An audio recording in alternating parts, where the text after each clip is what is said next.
Hi everyone! So we are not going to make a product review or tutorials. So what the hell are we going to do today? Well, I was just very curious and I want to find out. So I asked my students before from grade 8 and grade 10 what lessons did they enjoy the most in my class. So here.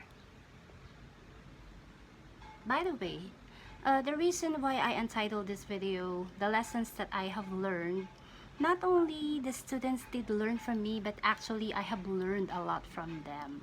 And I also told them that they can speak in Taglish or Filipino, but I don't know why, why the hell did they do that?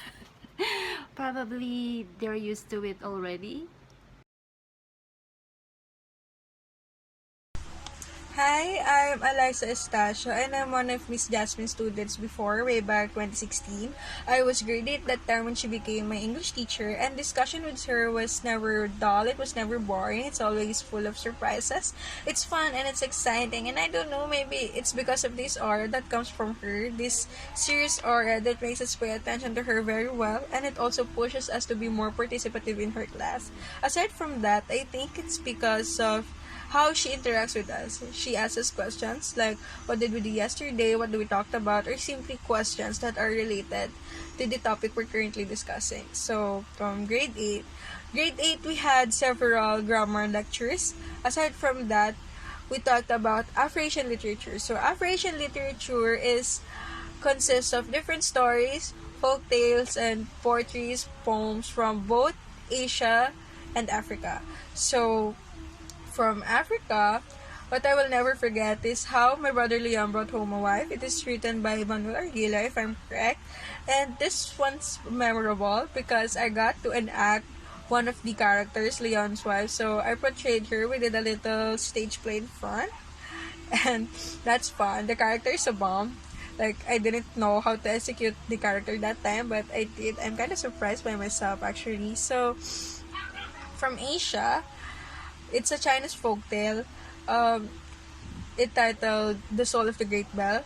This is a great story. It tells us about the love of a daughter to her father unconditionally. She loved her father unconditionally to the point that she's willing to sacrifice. Actually, she did. She did sacrifice herself just to save her father from punishment, from death. But it's a tragic one, so it's kind of sad, but it taught us of how valuable familial love is. Aside from that, how people, the loyalty of the people to her or his own very country. And I think that is one of the traits Chinese people have, and I think us Filipinos should also have. That's all. Thank you. I'm so touched. Actually, Eliza is one of the students that I can never forget. And I was also surprised that she never mentioned about the competition that she has joined before. She's our representative for the declamation contest, and of course I was so excited also. She has the props, the balut, and the basket that she borrowed from a balut vendor. And though we did not win the competition, I will always cherish that in my heart, and I can never forget that. We both cried actually because we were both emotional. Honestly, I felt the sincerity, but I was surprised also that she did not win. But anyway, we should accept the fact, and she gladly accepted that either. What else can I say? I'm very grateful also that she still remembers me and she still greets me Happy Teacher's Day once in a while. Hi, ma'am. I never forgot about you. I am very thankful also that you came into my life and made me realize a lot of things. Thank you. Now, from Eliza, let's go to another former student in grade 8, Alan Tracy.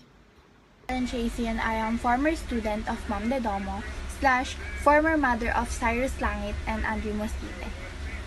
I remember the very first time I met Ma'am de Domo was I am on my 8th grade, and then she was my English teacher that time. As she walked through that door, all of us went immediately quiet, and We were really intimidated of her.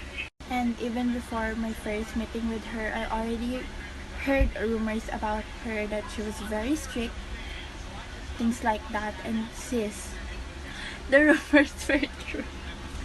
She was asking my classmates to recite randomly, and I was there sitting, and I am anxious, sweaty, shaky, because at that time I was really intimidated with her because she speaks straightforward and she was really confident, and I am not confident with my English speaking that time because I am not that fluent on speaking English that time compared to now.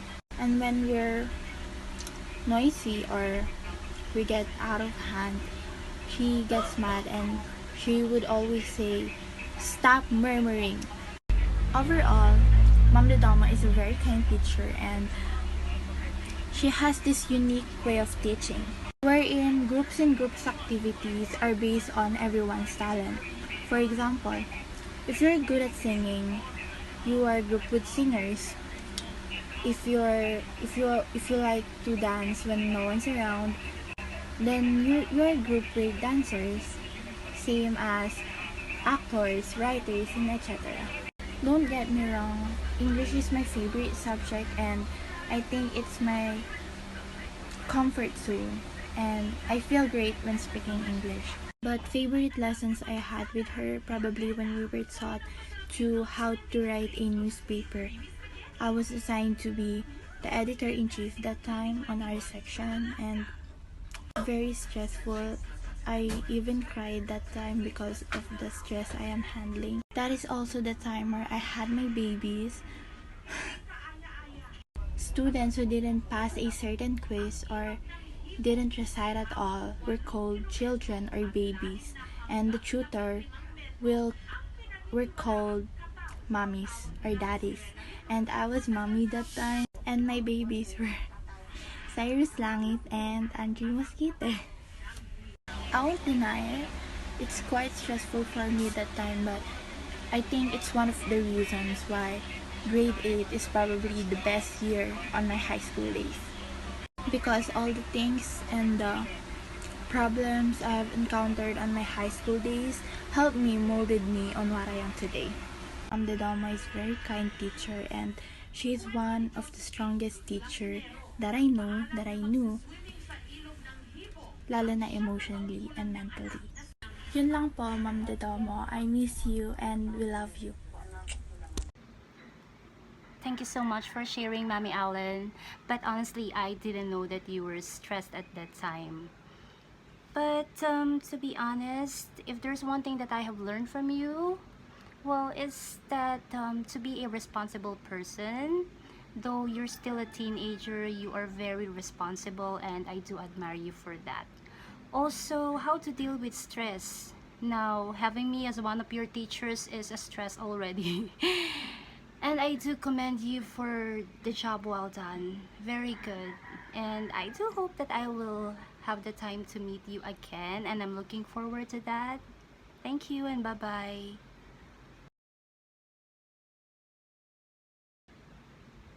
By the way, this is just part 1. There are more videos to share with you guys from my students from grade 10. Bye for now.